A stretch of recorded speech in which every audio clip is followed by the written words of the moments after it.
Naranasan mo na ba na pakiramdam mo ay may tinatago ang universo na lihim na nakalaan lamang para sa'yo? Kumpirmado na ito ni Nostradamus, 4 na maswerteng zodiac signs ang malapit nang makatanggap ng mana mula sa mundo ng espiritu. Isipin mo ang pagbabago sa iyong buhay sa isang iglap pera, biyaya, gabay mula sa mga espiritu na hindi mo akalaing posible. Hindi ito swerte, ito ay tadhana. Kung kabilang ka sa isa sa mga zodiac signs na ito, tinatawag ka ng universo ngayon. Magmasid ng mabuti, dahil ang pagkakawala sa pagkakataong ito ay maaaring magpahintay sa iyo ng maraming taon para sa kung ano na ang sayo. Ang iyong kapalaran, ang iyong mga biyaya, ang iyong hinaharap, lahat ay maaaring magbago sa sandaling ikaw ay magbigay pansin ngayon. Ang universo ay palaging nakikipag-usap sa pamamagitan ng mga bulong, sa pamamagitan ng mga panaginip, mga palatandaan, at mga biglaang sandali na sobrang lakas upang baliwalain. Sa ngayon, ang mga bulong na iyon ay mas malakas kaysa dati, ginagabayan ang 4 na espesyal na zodiac signs patungo sa isang biyaya na nagmumula mismo sa mundo ng espiritu. Ang manang ito ay hindi lamang tungkol sa pera, ito ay gabay, proteksyon, at mga oportunidad na maaaring ganap na baguhin ang iyong buhay. Isipin mo na isang araw ay magising ka at mapagtanto na ang mga pintuan na hindi mo pa alam na umiiral ay nagbubukas lamang para sa iyo. Ang mga espiritu, ang universo, at pati na rin ang mga hula ni Nostradamus ay nagkakaisa para sa sandaling ito. Kung kabilang ka sa isa sa mga zodiac signs na ito, magbigay ng matinding pansin, bawat numero, bawat pangitain, bawat damdamin ay maaaring mensaheng nakalaan lamang para sa iyo. Ito ang iyong pagkakataon na pumasok sa isang hinaharap na puno ng kasaganaan, biyaya, at hindi masukat na mga oportunidad. Huwag hayaang lumipas ang sandaling ito, maaari mong baguhin ang iyong buhay ngayon. Connection ili background ng Nostradamus. Sa loob ng maraming siglo, si Nostradamus ay naalala bilang isa sa mga pinakamisteryoso at tumpak na manghuhula sa kasaysayan. Ang kanyang mga sinulat, puno ng mahiwagang mga hula, ay gumabay sa napakaraming henerasyon sa pag-unawa sa mga hindi nakikitang puwersa ng universo. Maraming naniniwala na ang kanyang mga propesya ay tungkol lamang sa mga pangyayari sa mundo, digmaan, at mga hari, ngunit nakatago sa kanyang mga salita ang mga lihim tungkol sa personal na tadhana, mga biyaya, at mga mana mula sa espiritual na mundo na nakalaan para sa mga taong marunong basahin ang mga palatandaan. Ang hula na ito, partikular tungkol sa 4 na zodiac signs na makakatanggap ng mana mula sa mundo ng espiritu, ay matagal nang nakatago sa lantad, naghihintay ng tamang panahon upang magpakita. Ayon kay Nostradamus, mayroong ritmo ang universo, isang tamang timing na perpektong umaakma sa mga handang tumanggap. Hindi lamang ito mga pagkakataon, ito ay mga mensahe na lumilitaw sa mga panaginip, numero, at kahit sa biglaang damdamin ng katiyakan, nagtutulak sa iyo patungo sa kung ano na ang sayo. Ang kultura ng mga Pilipino ay palaging naniniwala sa mga biyaya mula sa mga ninuno at mga espiritual na gabay.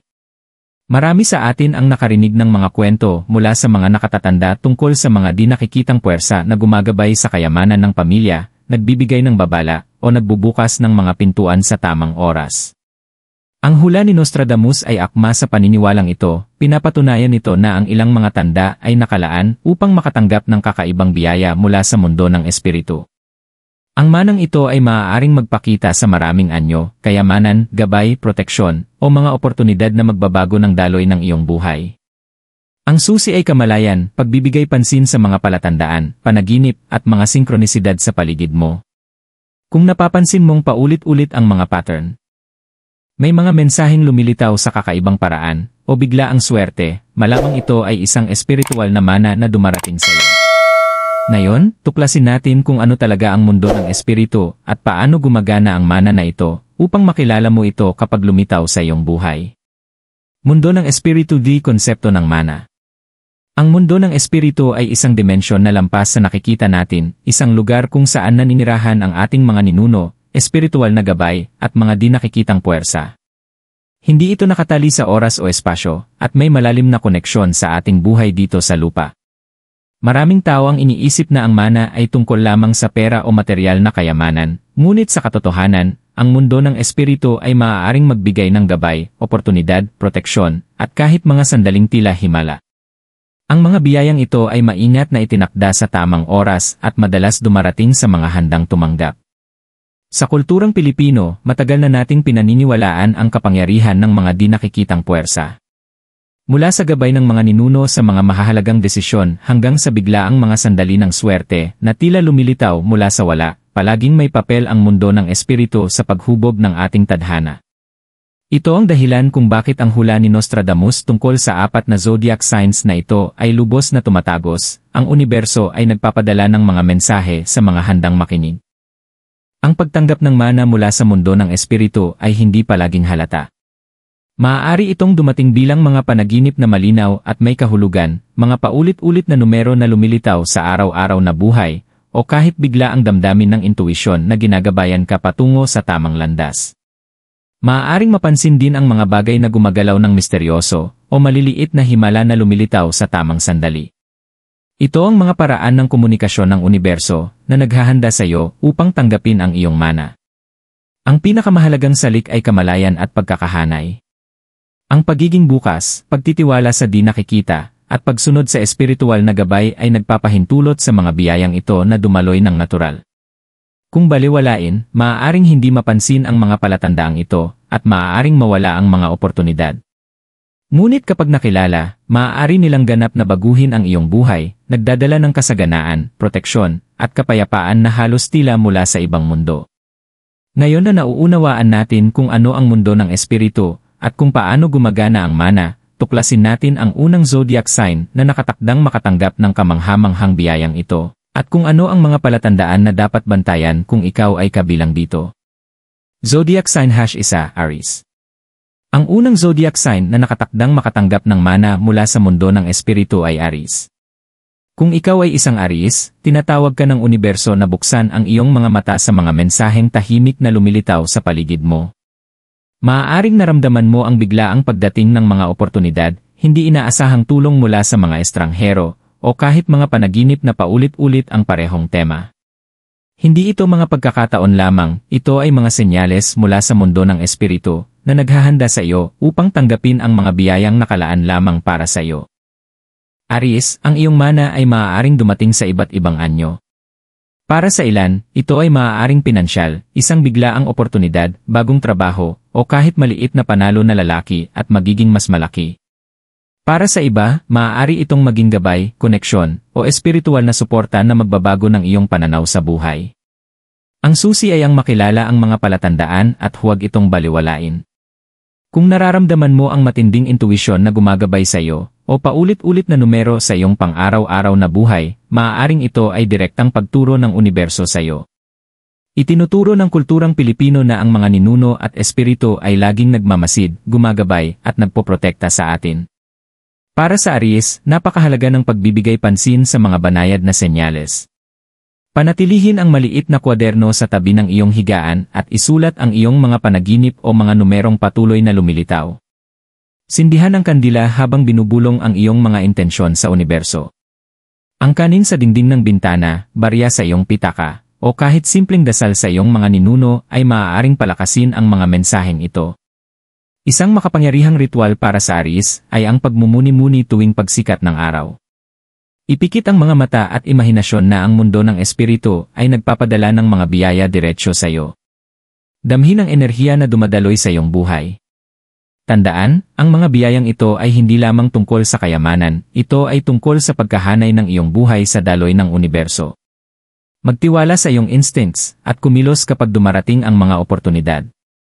Ang mundo ng espiritu ay naghihintay sa iyo, Aries.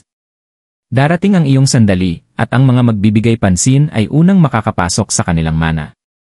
Magmasid ng mabuti, manatiling bukas, at tandaan, ang universo ay nagbibigay lamang ng mga regalong ito sa mga handang tumanggap.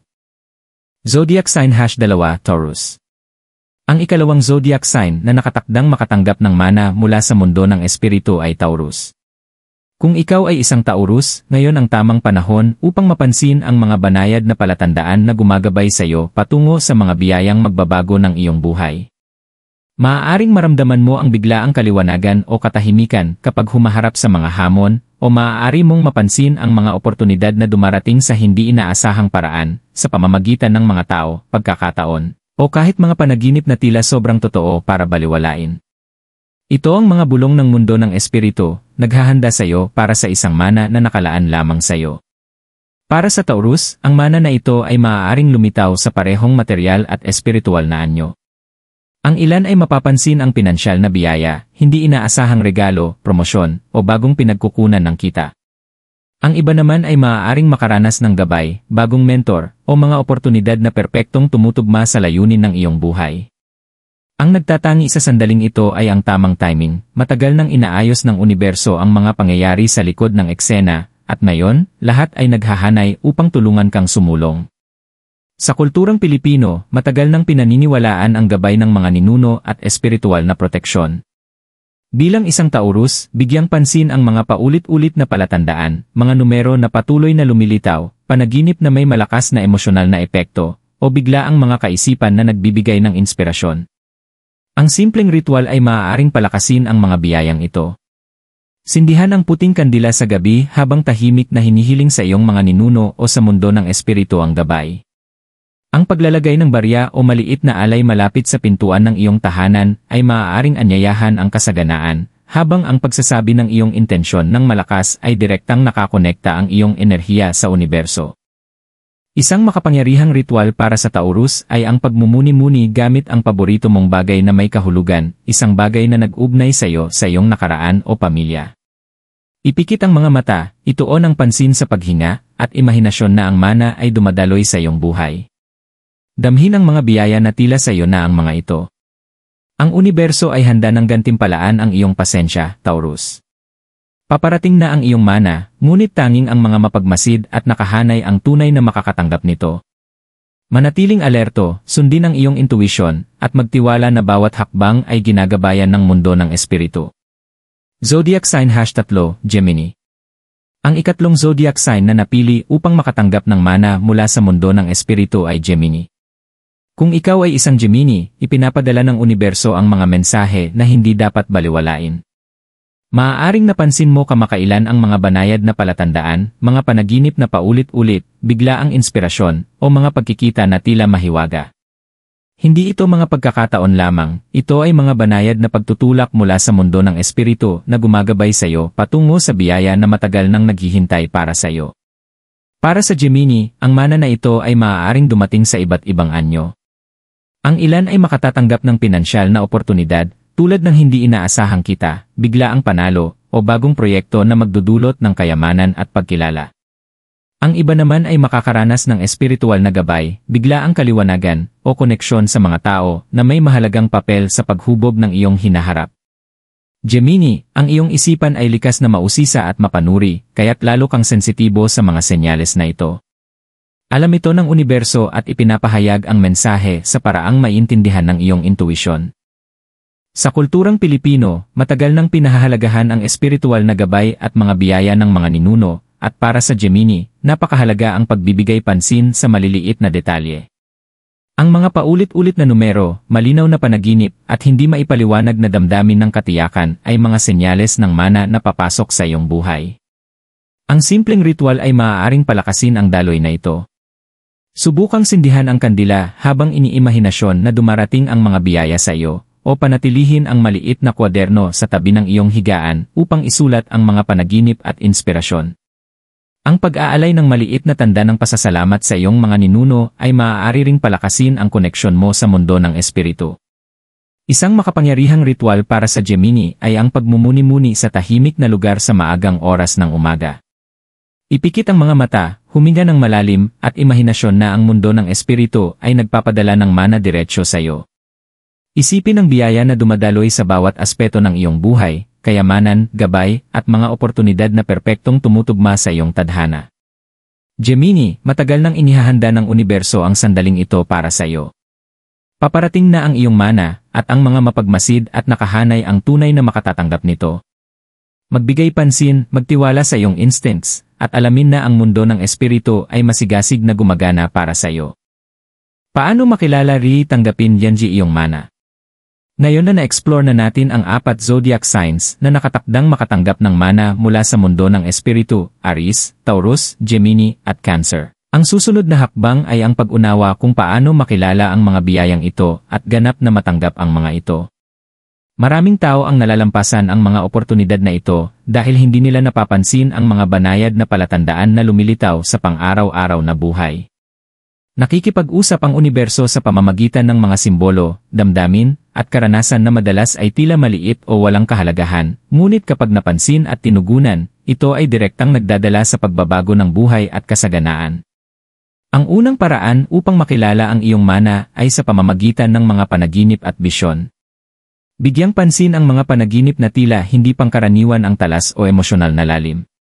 Madalas, nagdadala ang mga panaginip na ito ng mensahe o gabay mula sa mundo ng espiritu. Minsan, ipinapakita ang mga nakatagong oportunidad, nagbibigay ng babala, o nagbibigay lakas na ang iyong mga biyaya ay papalapit na.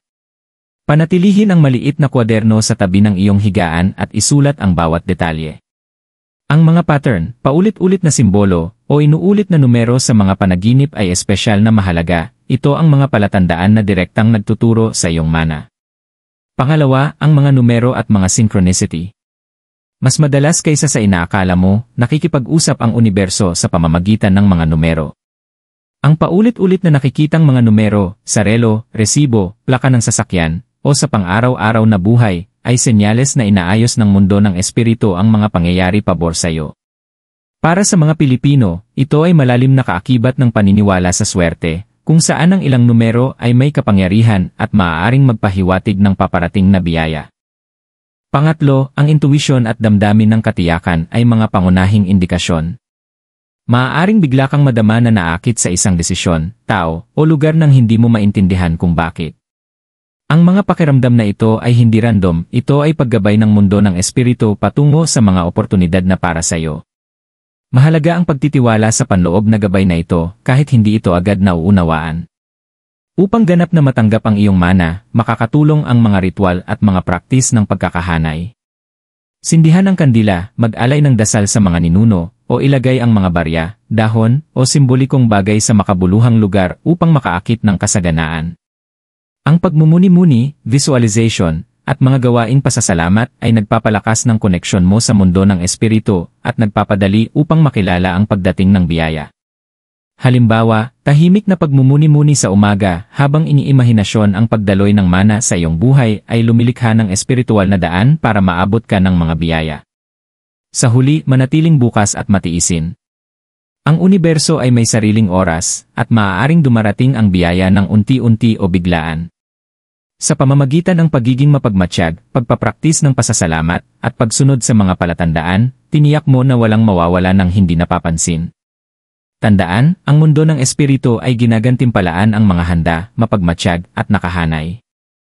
Ang pagkilala at pagtanggap ng iyong mana ay tungkol sa pagiging maingat, pagtitiwala, at pagkakahanay. Aries, Taurus, Gemini, at Cancer, ngayon na ang inyong oras. Handa na ang universo na maghatid, at ang pagpili na tanggapin ang mga biyayang ito ay nakasalalay sa iyong kamalayan at aksyon. LA Ritual hakbang para tanggapin Genji iyong mana. Ang pagtanggap ng mana mula sa mundo ng espiritu ay hindi lamang tungkol sa pagkilala sa mga palatandaan, ito rin ay tungkol sa paghahanda ng iyong enerhiya at espiritu upang tanggapin ang mga biyayang ito. Ang universo ay tumutugon sa kalinawan, intensyon, at aksyon. Kung nais mong ganap na matanggap ang nakalaan sa iyo, ang pagsunod sa mga partikular na ritual at hakbang ay maaaring palakasin ang iyong koneksyon sa mundo ng espiritu at tiyakin na walang mawawala. Hakbang 1, lumikha ng banal na espasyo. Magsimula sa pamamagitan ng pagpili ng tahimik na sulok sa iyong tahanan kung saan maaari mong isagawa ang ritual ng walang istorbo. Linisin ang espasyo, physical man o energetically. Sa kulturang Pilipino, maaari itong kasama ang pagsindi ng insenso o paglalagay ng maliit na altar na may mga makabuluhang bagay tulad ng litrato ng pamilya, kristal, o maliit na mangkok ng tubig. Ang banal na espasyo na ito ay nagsisilbing tulay sa pagitan mo at ng mundo ng espiritu, nag-aanyaya ng gabay at biyaya sa iyong buhay. Hakbang 2, sindihan ang kandila at itakda ang intensyon. Ang pagsindi ng kandila ay isa sa pinakamakapangyarihang paraan upang kumonekta sa espiritual na enerhiya. Para sa kasaganaan at mana, ang puti o berdeng kandila ang pinakaangkop. Habang nagliliyab ang apoy, malinaw na ipahayag ang iyong intensyon ng malakas. Sabihin na handa ka nang tanggapin ang iyong mana at tinatanggap mo ang gabay mula sa iyong mga ninuno at mundo ng espiritu. Binibigyang diin ng mga Pilipinong nakatatanda ang kahalagahan ng pagsasalita ng taos puso at may kababaang loob dahil tumutugon ang universo sa dalisay na intensyon. Hakbang 3, gumamit ng simbolikong bagay. Ang mga bagay tulad ng barya, bigas, dahon ng laurel, o gemstones ay maaaring magsilbing pisikal na paalala ng iyong espiritual na intensyon. Ilagay ang mga ito malapit sa kandila o sa iyong banal na espasyo. Halimbawa, ang paglalagay ng barya sa maliit na pinggan habang iniimahinasyon ang pagdaloy ng iyong mana ay maaaring palakasin ang koneksyon. Sa kulturang Pilipino, itinuturing ang maliliit na simbolong ito bilang tagadala ng enerhiya na nag-aanyaya ng biyaya sa iyong tahanan. Hakbang 4, magnunmuni at i-visualisa. Isara ang iyong mga mata at huminga ng malalim. I-visualisa ang pagdaloy ng mana patungo sa iyo, dama ito sa bawat aspeto ng iyong buhay, pinansyal na katatagan, gabay, proteksyon, at kapayapaan. Isipin na buong tiwala at pasasalamat mong tinatanggap ang mga biyaya. Mahalaga ang visualization dahil tumutugon ang mundo ng espiritu sa iyong emosyonal at mental na focus. Ang pakiramdam na parang iyon na ang enerhiya ay lumilikha ng makapangyarihang puwersa na humihila sa biyaya palapit sa iyo. Hakbang 5, panatilihin ang gratitude journal. Isulat araw-araw kung ano ang iyong pinasasalamatan, kahit maliliit na biyaya lamang. Ang pasasalamat ay lumilikha ng pagkakahanay sa mundo ng espiritu at nagpapakita na handa kang tumanggap ng higit pa. Sa kulturang Pilipino, ang pagbibigay pasasalamat ay malalim na nakaugat sa ating espiritual na practice. Ito ay nag-aanyaya ng positibong enerhiya at pinoprotektahan ang daloy ng biyaya. Hakbang 6, obserbahan ang mga palatandaan at kumilos. Matapos isagawa ang mga ritual na ito, manatiling mapagmatsyag sa maliliit na palatandaan. Ang mga panaginip, paulit-ulit na numero, o biglaang oportunidad ay bahagi ng proseso ng pagtanggap ng mana. Maging handa sa pag-aksyon kapag malinaw ang daan. Nagbibigay ang universo, ngunit kailangan mong lumahok ng aktibo upang ganap na makuha ang iyong biyaya. Sa pamamagitan ng pagsunod sa mga ritual na ito ng regular, binubuksan mo ang pinto sa iyong mana at iniaalin ang iyong enerhiya sa universo. Aries, Taurus, Gemini, at Cancer, handa na kayong gantimpalaan ng mundo ng espiritu, ngunit tanging mga handa, mapagmatsyag, at committed lamang ang makatatanggap ng buong biyaya. Malapit na ang inyong mga biyaya, at ngayon na ang tamang panahon para tanggapin ang mga ito. Babala ini bagay ini iwawasan. Habang handa na ang mundo ng espiritu na ipagkaloob ang mana sa Aries, Taurus, Gemini, at Cancer, may mga babala at karaniwang pagkakamali na maaaring hadlangan o ipagpaliban ang mga biyayang ito. Ang pagiging mulat sa mga ito ay titiyak na mananatiling matatag at tuloy-tuloy ang iyong koneksyon sa mundo ng espiritu. Una, pagdududa at negatibidad. Kung palagi mong kinukwestiyon ang mga palatandaan, nararamdaman mong hindi ka karapat-dapat, o nagdududa sa iyong kakayahang tumanggap, maaaring humina ang enerhiya ng iyong mana. Tumutugon ang mundo ng espiritu sa kalinawan at pananampalataya. Para sa mga Pilipinong manonood, mahalagang tandaan ang paniniwala, ang pagtitiwala sa mga di nakikitang puwersa at gabay ng mga ninuno. Pangalawa, distraksyon at hindi konsistensya. Ang hindi buong pusong pagsasagawa ng ritual o meditasyon, o ang pagpapabaya sa mga ito, ay nagpapadala ng senyales na hindi ka pa handa. Gantimpala ng universo ang dedikasyon at pagkakahanay, kaya't mahalagang manatiling konsistente sa iyong mga practice. Pangatlo, pagpapabaya sa pasasalamat. Ang mana ay hindi lamang tungkol sa pagtanggap ng material o espiritual na biyaya, ito rin ay tungkol sa pagpapanatili ng harmonya at pagkilala sa enerhiyang sumusuporta sa iyo. Laging ipahayag ang pasasalamat sa pamamagitan ng panalangin, pagsusulat sa journal, o maliliit na handog upang manatiling bukas ang daloy ng biyaya. Pang-apat, pagwawalang bahala sa mga palatandaan. Ang mga panaginip, paulit-ulit na numero, biglaang insight, o pakiramdam sa tiyan ay lahat ng mensahe mula sa mundo ng espiritu. Ang pagwawalang bahala sa mga maliliit na senyales na ito ay maaaring magdulot ng pagkaantala o pagkawala ng mga pagkakataon. Aries, Taurus, Gemini, at Cancer, manatiling mapagmatsyag, matiisin, at maingat. Iwasan ang negatibidad, hindi konsistensya, kakulangan sa pasasalamat, at pagbaliwala sa mga palatandaan. Sa pamamagitan nito, malilikha mo ang perpektong kapaligiran upang ganap, ligtas, at maayos na matanggap ang iyong mana. Habang nararating natin ang huling bahagi ng paglalakbay na ito, panahon na upang magnilay sa makapangyarihang mensahe mula sa mundo ng espiritu. Aries, Taurus, Gemini, at Cancer, ang inyong oras ay dumating na. Inihanda na ng universo ang mana na ito para sa inyo, at bawat palatandaan, bawat banayad na gabay, at bawat ritual ay nagtuturo sa inyo patungo sa inyong mga biyaya. Tandaan, ang pagtanggap ng mana mula sa mundo ng espiritu ay hindi tungkol sa pagmamadali o pagpapilit. Ito ay tungkol sa kamalayan, pagkakahanay at tiwala. Bigyang pansin ang inyong mga panaginip, intuisyon, at mga maliliit na senyales na lumilitaw sa araw-araw na buhay. Bawat paulit-ulit na numero, biglaang kaalaman, o hindi inaasahang oportunidad ay hibla na humahabi sa inyong landas tungo sa kasaganaan. Sa kulturang Pilipino, palaging pinahahalagahan ang karunungan ng mga ninuno, ang mga di nakikitang puwersa, at ang kapangyarihan ng pananampalataya. Maniwala na ang mga puwersang ito ay kumikilos para sa inyong kapakanan, kahit na ang landas ay tila malinaw o malabo. Humugot ng lakas sa kaalaman na ang inyong mga kilos ay may kahalagahan. Sa pamamagitan ng pagsasagawa ng mga ritual, pagtatakda ng intensyon, at pagsasanay ng pasasalamat, inihahandan nyo ang inyong sarili upang buong-buong matanggap ang itinakdang mana ng universo. Binubuksan inyo ang inyong puso, isip, at buhay sa mga biyayang naghihintay sa kabila ng tabing. Huwag hayaang ang pagdududa, distraksyon, o kakulangan sa pasasalamat ay magdulot ng ulap sa prosesong ito.